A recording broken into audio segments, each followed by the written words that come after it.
I know it's been hard, put a smile on your face, 'cause you're so beautiful.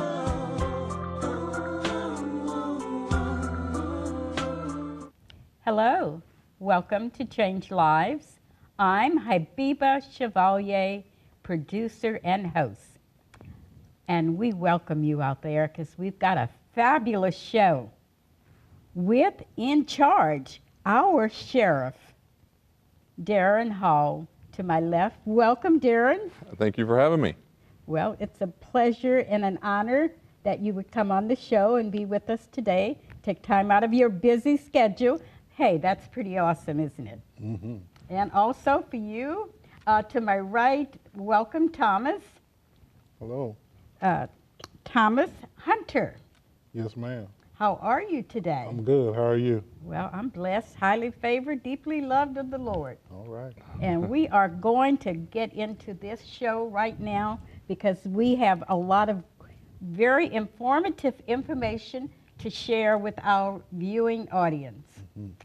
So we're going to start right in on it with our sheriff. What do I call you? Sheriff Hall? That'd be fine. Yes, Sheriff Hall. Okay, Sheriff Hall.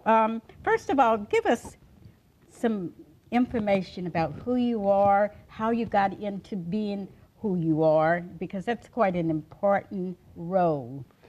Yeah, I was born and raised here in Nashville. I was out by the airport, kind of in that area, and went to public school, Antioch High School, back years ago now. And I studied, or I read a book when I was 16 called Helter Skelter, which was really about some crimes in California, the Charles Manson murders and so forth. Oh. And I was just really driven and interested in the subject of why people do what they do and what can we do about it. And Absolutely. went away to college and studied criminology and the study of people and trying to find a way to help the situation. And I've just always been interested in the subject of trying to help people who have made poor mistakes or made bad decisions and poor decisions, and what can we do about it. And the sheriff's office is just a place that is a perfect place to do that, because a lot of folks that we end up running into have made some bad decisions, and we're trying to do something about it. That's a wonderful role that you're in, and it certainly is a calling. For the Word of God says that, you know, His plans are for us. Right. And His plans are for our good and not evil, to bring us a future and a hope. So you certainly are in position where God would have you to be. And what do you think about that? I think a lot about it. Just being a Nashville kid myself, growing up here in Nashville, going to Whites Creek High School, and then coming into the sheriff's office to sit under someone who has that kind of vision for people. Vision, exactly. It's really good, and something that I kind of latched on to and kind of got into the vision of where he was trying to go and what he's trying to do, not only for the Nashville community, but also for the inmate population that we work with. That's wonderful. Mm-hmm. And I'm sure he appreciates all that you do, and the people, our viewing audience, also, because it's not only about getting them to be who they need to be in the community. Sheriff Hall, what is your philosophy? Your philosophy about incarceration? Yeah, you know, I was born and raised here, as I said. I also am raising two sons here, and how old are your sons? I have a 12 and a 19. All right, and wonderful ages. Teenage years are tough for anybody, but it is always, to me, incarceration is a lot like raising kids. They're going to make mistakes. You're going to have to find a way to try to teach them to learn from the mistakes that they've made. They're not bad kids, and people who usually go to jail aren't bad people. What they usually are people who've made bad decisions.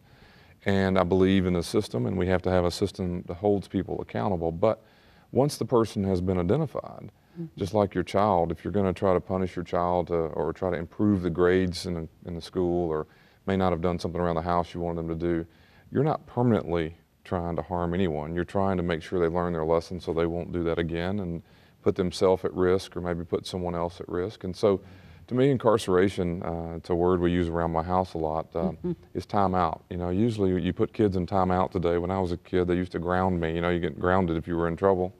Well, today, to me, incarceration is a lot like time out. You want to put people in a place where they can learn their lesson, hopefully better themselves while they're with us. Thomas does an incredible job of helping people get ready to be released back into the community. So when you get out, you're less likely to come back. Yeah, and I'd that's like what we're to doing. expound on that a little bit, you know, how you get them ready to go back into the community and maybe lead better lives. Right. And really, Thomas can speak to that exactly. We really want the person who's leaving our system to be better off than when they came to us. And really that's kind of a re-entry is a word we use, and it's really a lot what we're doing right now is trying to get that door open for them. All right, that's good. Thomas, would you expound on that? What is your philosophy? What is your philosophy about incarceration? Well, my philosophy is kind of when I came to the sheriff's office, I heard the sheriff talk about arresting the problem.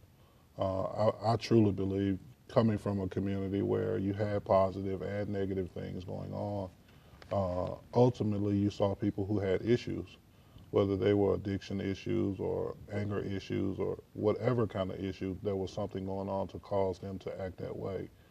So coming into the jail, I saw programs like New Avenues and SAVE, the drug treatment programs, domestic violence programs that help with men and women to try to better themselves, be a better person and understand the issues that's kind of going on inside of them, helps a lot. We also have added some career development classes, not only with the treatment, we're providing them career skills, education skills within our GED program to better them as men and women coming back into our community. So you do have programs Oh, yes. in place, such as you just said. Those are good. Could you name some of the other programs that you might be able to help them with? One of the programs, some of the programs we're running, we actually have a horticulture program that's connected to our culinary arts program. And that class is actually taught by a business owner in the community, Patrick Sweat, who's the son of David Sweat. And the horticulture program actually donated food back to Second Harvest Food Bank this year.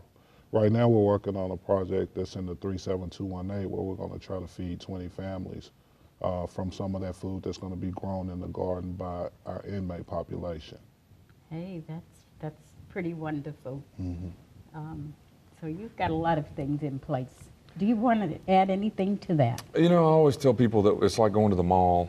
We have a lot inside of what we do. We love the mall, don't we? Yeah, some people go, I go to the mall and never really know what I'm doing once I get I there. go to the mall and I walk.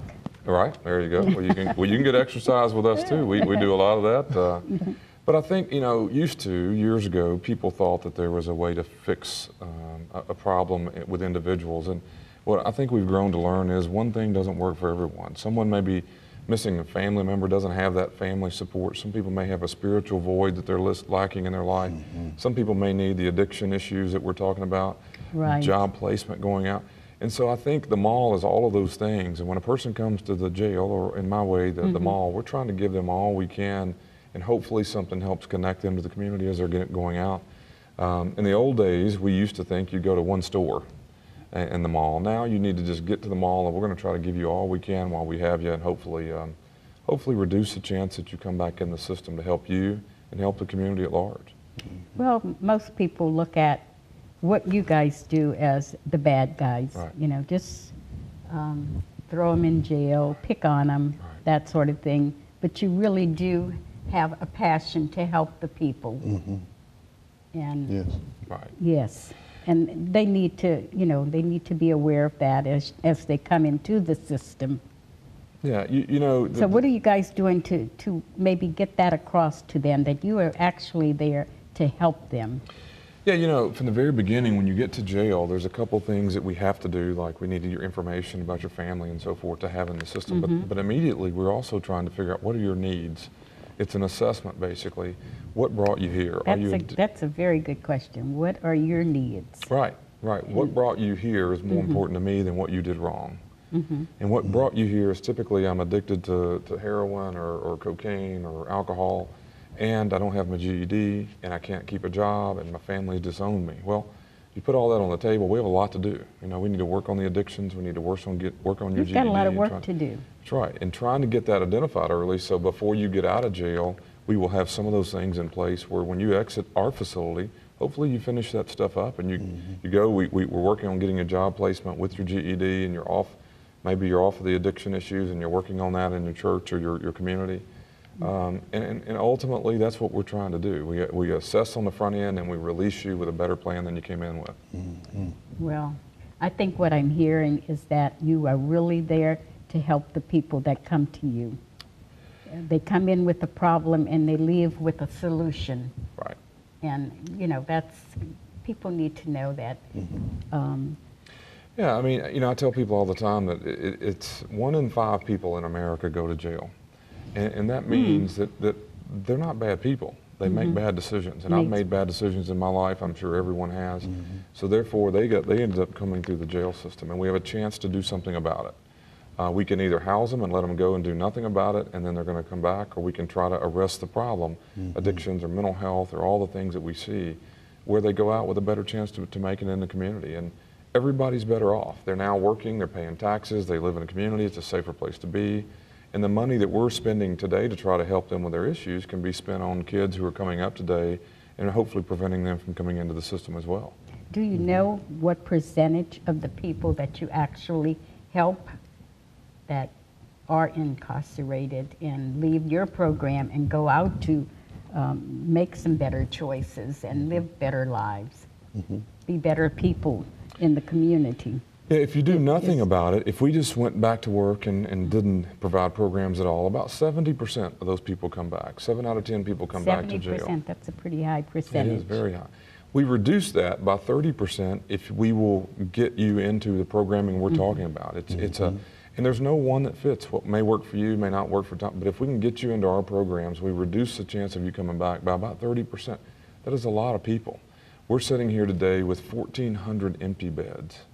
That means there are beds in the jails that aren't being used because people are doing better, and we are keeping people out of jail. It saves money, it makes the community much safer, and you know, ultimately we're trying to put ourselves out of a job. Wouldn't it be a really neat thing? Well, we don't want to put you out of a job, but that's a good thing. It is a good thing. It is. If we could continue to do the work, maybe one day you don't need all of that it takes to do what we do, and maybe Nashville can use that money doing something in a more positive way.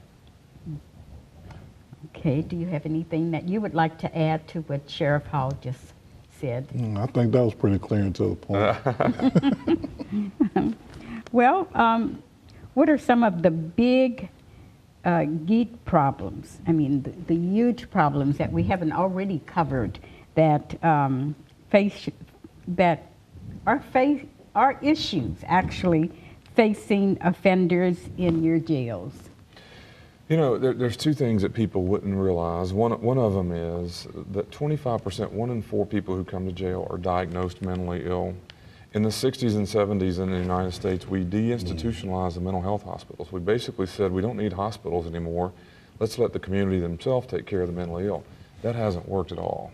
We run the largest mental health hospital in the city right now inside the jail because it's become the new hospital for the mentally ill. A person who's out on the streets today loitering or sleeping in a ditch or whatever may be arrested because they're not supposed to be there. They're brought to jail, and then we're trying to deal with their mental illness and get them on medication and get them stabilized, and then are also put right back on the street, and so that person comes back and forth in our jail. Okay, so they do come back and forth. Is that in the 70% that does come back? It is, but that you find that they are the mentally ill? They are, and you're saying one of the biggest problems. To me, the mentally ill shouldn't be housed in jails. That's really not what is going on. They're not criminally involved. They're off their medication. And when we got rid of the hospitals in the 60s and 70s, what ends up happening is they're going to go somewhere, and the families aren't able to support them. There's no hospital to go to, so they're sleeping on the streets. The neighbors. Well, a lot of times they don't have any families. Right. Well, you're right, except the families are tired of trying to manage the individual because there's a lot going on. There's no hospital for them to go to for care. So they're sleeping on the street, but they're arrested because they're not supposed to be sleeping there. They come to jail, and then we hide them from this society because they're in an institution, and we're treating them as a mentally ill, and therefore it's really not an inmate as a jail would be. It's a mentally ill person housed in the wrong place. And so 1 in 4 people in our jail come there primarily because they're mentally ill, and that's just not, and that's in this country, it's not just here. Okay, so do you have maybe some psychiatrists on your staff that can help you with these that are mentally ill? Yeah, they do incredible work. It's a lot of work, but we diagnose them early on. We know their medications. We're getting them on medication and treated, and we may have them for a week or so because what they did is not a real significant event. They may have been sleeping in a ditch or in the wrong place. So they come in, well, we don't have the right to keep them any longer than 3 or 4 days. We have them on medication, so we release them again. They go right back out, sleeping in the street again. They get rearrested and come in. We have people who are arrested 200 times a year. Whoa. And they're mentally ill. That's a very high number. It is. And they're not violent. Right. They just are not on medication to keep them out of the system.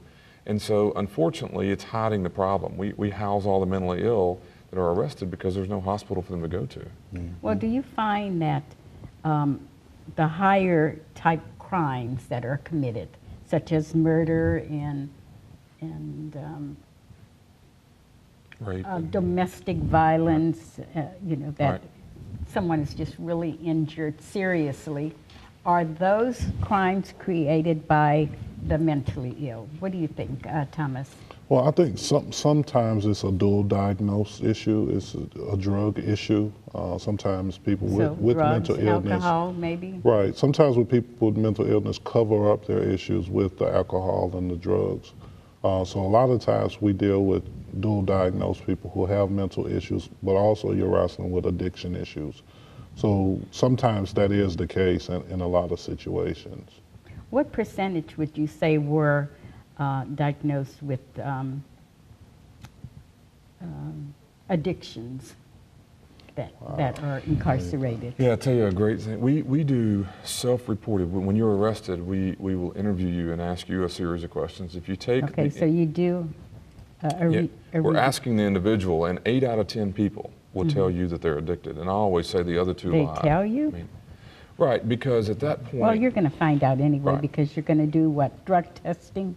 We do that, but you also can ask them, how often do you drink? Do you smoke? When's the last time you... And you can just ask a series of questions, and you're not asking them to criminalize it. You're asking them to make sure we can address your issues. Right. They're much more likely to tell you the truth at that point. But what people don't understand is 8 out of 10 tell you they're addicted. My theory is the other 2 are close to lying to you. We almost are in a system nowadays where if you're coming to jail, you're probably addicted to some sort of substance. You could be mentally ill, but you've got so much going on.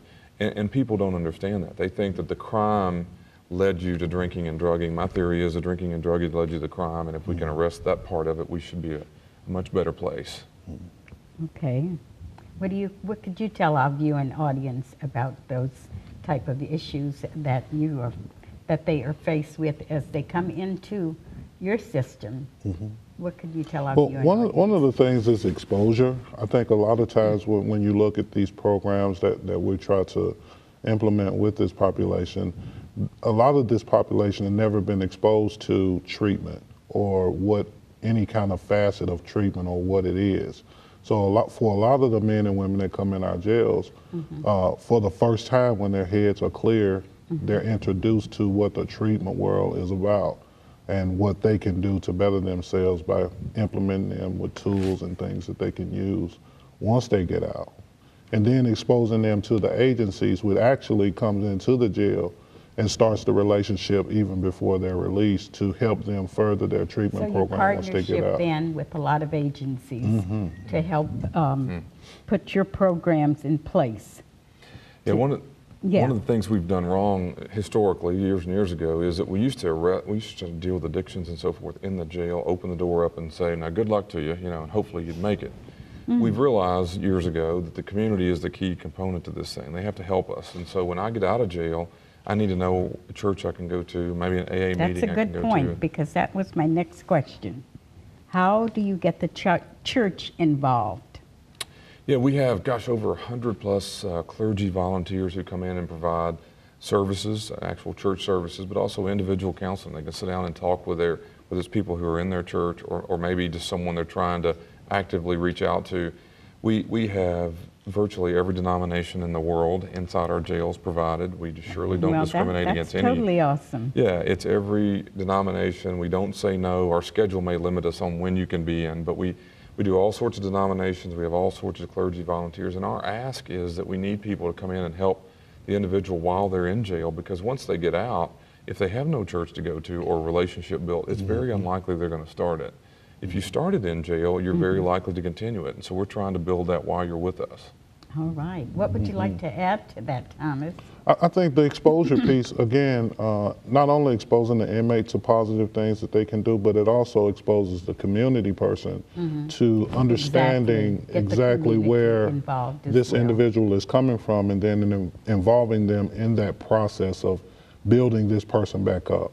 It's said if a community agency comes to see a person at least 5 times, they're more likely to show up to their agency in the community, which is tremendous when you think about stopping and the problem of recycling people through the system. Well, once again, the church. You know, how much do you see the church getting involved here?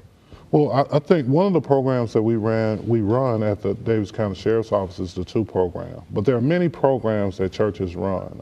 They're not only getting involved with teaching them about the Word of God, but they're also implementing different programs. The Word of God attached to addiction issues. So they're expanding what they're doing with us and with the client base that we work with. All right. Well, we're covering a lot of information here.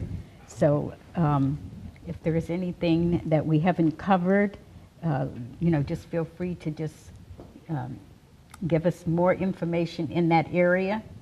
Is there something that we have not covered? I think one of the pieces of our problem sometimes that people don't think about is the homeless population, and we have 20% of the people. My heart goes out to the homeless population. Right. We don't have, you don't think about this, but a person who's homeless who gets arrested doesn't have a home or a phone or a location, where most programs that are designed, probation and parole and pretrial release and these things that get you out of the system require a phone and a home. And if you don't have that, what we're left with is a person who has no ties to the community, and it really, unfortunately, they get lost in the system sometimes, and it's a tough population, not because they're difficult, but they don't have alternatives when you're releasing them. And so the homeless, the mentally ill, and quite frankly, the addicted populations are really the 3 challenges that we face. And it's a tough thing for most systems, and Nashville is no different.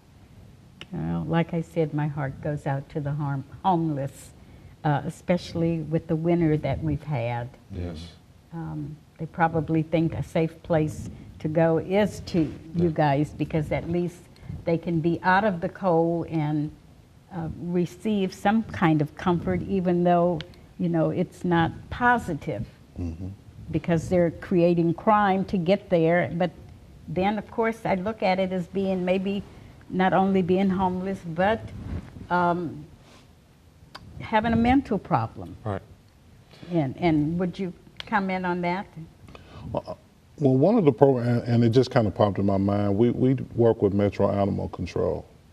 Okay, tell us about that program. We actually have men and women who build dog houses. Build what? Dog houses. Okay. So let's say in this winter you have someone who has a dog who's not having proper shelter. We donate those dog houses to people who work with animals and give them shelter. So that's just another facet of what we do with the training aspects of construction trades and working in the community and helping in the community. All right. Oh, I hear a lot of programs that are in place. I'm proud of you guys. I'm proud to know that I sit here with you and that there are actual things that are being done for the people that come to you. You are not the bad guys. No. You are definitely not the bad guys. You are really trying to help. And